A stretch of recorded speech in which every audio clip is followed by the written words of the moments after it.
नमस्कार दोस्तों, GK24 take में आपका स्वागत है। दोस्तों, जैसा कि आपने देखा पटवारी का सिलेबस पूरा चेंज हो चुका है। इसके अंदर से आपका पंचायती राज को हटाकर प्रबंधन को जोड़ दिया गया है, यानी मैनेजमेंट सब्जेक्ट आपसे पूछा जाएगा। इससे पहले ग्रुप 2 सब ग्रुप 4 के अंदर जो मैनेजमेंट पूछा गया है किस लेवल का आता है, आज उसके ऊपर हम बात करने वाले हैं। इसके अंदर मैं सारे क्वेश्चंस बताऊँगा आपको, जो आपके ग्रुप 2 सब ग्रुप 4 के अंदर 28 अप्रैल 2018 के जो पहली शिफ्ट थी 9 बजे वाली, उसके अंदर जो प्रश्न पूछे गए थे वो सारे प्रश्न सोल्व करवाऊंगा। इससे आपको एक आइडिया लग जाएगा किस लेवल का आपको मैनेजमेंट पढ़ना है। क्लास को शुरू करने से पहले साथ ही अगर आप चैनल पर नए हैं तो सबसे पहले आप चैनल को सब्सक्राइब कर लें और बेल आइकन को दबा के रखें ताकि इस टाइप के लेटेस्ट अपडेट आपको तुरंत मिल पाए। सबसे पहला प्रश्न है हमारा, सामाजिक सांस्कृतिक वातावरण फर्म का गठन करता है। ऑप्शन है उपरोक्त सभी: सूक्ष्म पर्यावरण, वृहद पर्यावरण, आंतरिक पर्यावरण। तो इसमें वृहद पर्यावरण इसका सही आंसर होगा। इसके ऑप्शंस लगभग सेम होते हैं, काफ़ी टफ होता है इसको सॉल्व करना, लेकिन अगर इसे बेसिक से पढ़ लिया जाए तो काफ़ी इजी हो जाता है।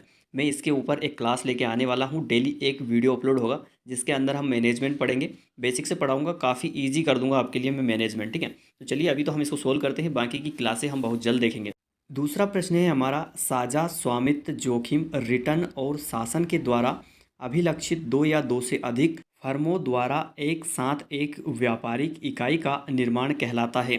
इसका सही आंसर होगा संयुक्त उद्यम, ज्वाइंट वेंचर।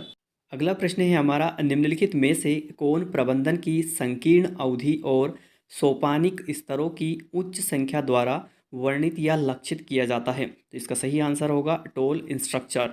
मैं सारे ऑप्शंस बोलकर नहीं बता रहा हूँ, इससे आपका ही समय खराब होगा। आप वीडियो को रोक कर सारे ऑप्शंस पढ़ सकते हैं। अगला प्रश्न है हमारा, निम्नलिखित में से कौन सा शब्द संगठन के अस्तित्व के कारण को परिभाषित करने के लिए इस्तेमाल किया जाता है? तो इसका सही आंसर होगा मिशन।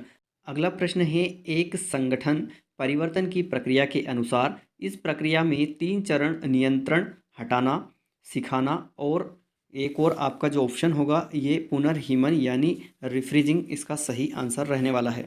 अगला प्रश्न है, हर्जबर्ग के दो कारण सिद्धांत के अनुसार कार्य पर्यावरण में कौन से कारण प्रेरणा को नहीं बढ़ाते हैं लेकिन इनकी अनुपस्थिति से असंतोष बढ़ जाता है? इसका सही आंसर है स्वच्छता कारक। अगला प्रश्न है, मूर्त सामान जो विभिन्न उपयोगों तक चलते रहते हैं और दीर्घकाल तक इस्तेमाल किए जाते हैं। तो इसका सही आंसर होगा टिकाऊ, यानी कि जो लंबे समय तक चलते रहते हैं उन्हीं को हम टिकाऊ कहते हैं। अगला प्रश्न है, वे माल जो प्रत्यक्ष उपयोग के लिए माल का उत्पादन करके अप्रत्यक्ष रूप से उपभोक्ता की इच्छाओं को संतुष्ट करते हैं निम्न के रूप में जाने जाते हैं? इसका सही आंसर होगा उत्पादक माल। अगला प्रश्न है, सहयोग, प्रतिहार, आवास, प्रतिस्पर्धा इत्यादि एक संगठनात्मक प्रबंधन के निम्नलिखित में से कौन सा प्रकार है?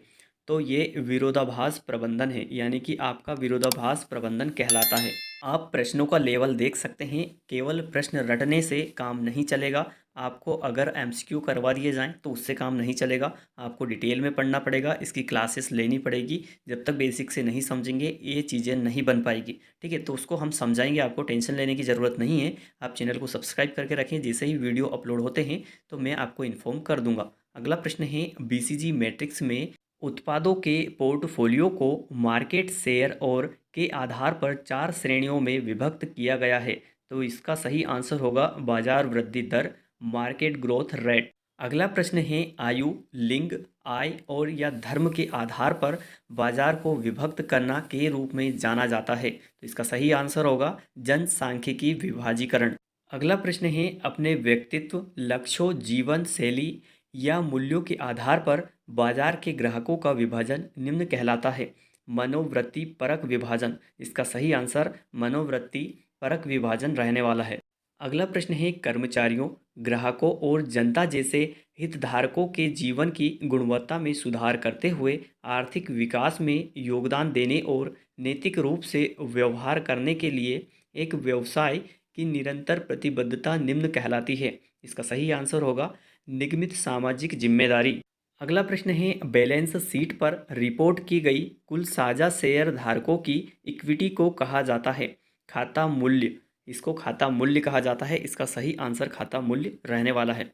अगला प्रश्न है, वहाँ अनुपात जो मौद्रिक वर्तमान संपत्ति के वर्तमान देयकों के साथ संबंध का केंद्रीय होता है कहलाता है? शाख निर्धारण अनुपात कहलाता है। अगला प्रश्न है, सेवाओं और माल के बीच बुनियादी अंतर है कि माल के विपरीत सेवाएं हैं। इसका सही आंसर होगा अमूर्त। अगला प्रश्न है, वे बिल जिनका भुगतान ग्राहक कभी संगठन को नहीं करता है सामान्यतः निम्न रूप में जाने जाते हैं, तो उसको अशोध्य ऋण कहा जाता है।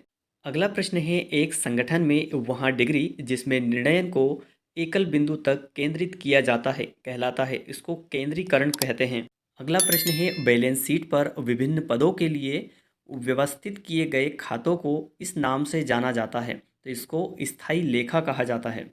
इसके अंदर साथियों ग्रुप 2 सब ग्रुप 4 के अंदर टोटल 8 सब्जेक्ट होते हैं और 8 ही आपके 25-25 नंबर के होते हैं। इसी टाइप से आपका जो मैनेजमेंट होगा ये 25 नंबर का पूछा जाएगा। काफ़ी बड़ा पोर्शन होता है, इसलिए इस पे आप विशेष ध्यान दें क्योंकि यही कट ऑफ आपका निर्धारित करेगा। मैथ, रीजनिंग, जीके, हिंदी और ये सारी चीज़ें सब पढ़ लेते हैं, लेकिन कुछ सब्जेक्ट ऐसे होते हैं जो आपका कट ऑफ निर्धारित करते हैं, इसलिए विशेष ध्यान दें और इस चीज़ को अच्छे से पढ़ें। अगला प्रश्न है हमारा, कर्मचारियों के प्रदर्शन को मापने और तदनुसार उन्हें पुरस्कृत करने की प्रक्रिया कहलाती है, तो इसको निष्पादन मूल्यांकन कहा जाता है।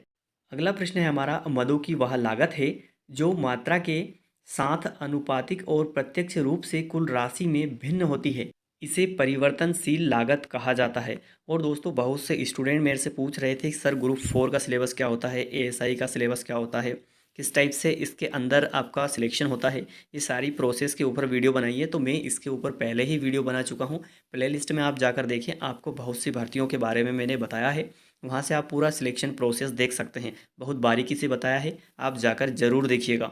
अगला प्रश्न है, एक बाजार संरचना जिसमें एक ही फर्म द्वारा पूरे बाजार में एक वस्तु की आपूर्ति की जाती है कहलाती है एकाधिकार, यानी कि स्टॉक करके रख लेते हैं फिर बाद में वो अकेले अकेले बेचते रहते हैं, वही सिस्टम रहता है। अगला प्रश्न है, निरंतर सुधार के साथ कंपनी की हर गतिविधि में गुणवत्ता सुनिश्चित करने के लिए एक संगठन का व्यापक प्रयास कहलाता है संपूर्ण गुणवत्ता प्रबंधन, इसका सही आंसर होगा।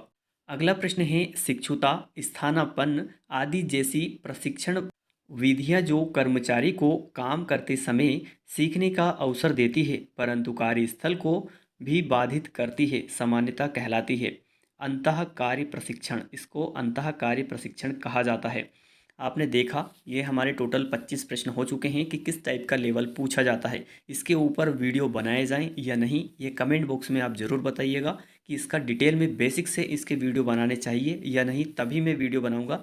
क्योंकि अगर स्टूडेंट देखना पसंद करेंगे, अगर उनको ज़रूरत होगी तो वो कमेंट बॉक्स में बताएंगे, तो ही वीडियोस बनाना अच्छा लगता है, ताकि कोई देखे तो हम बनाएं, क्योंकि बिना उसके हम बनाएं तो अच्छा नहीं लगता। मैंने मैथ्स का चालू किया था लेकिन स्टूडेंट्स को इतनी ज़रूरत नहीं थी तो मैंने उसको रोक दिया।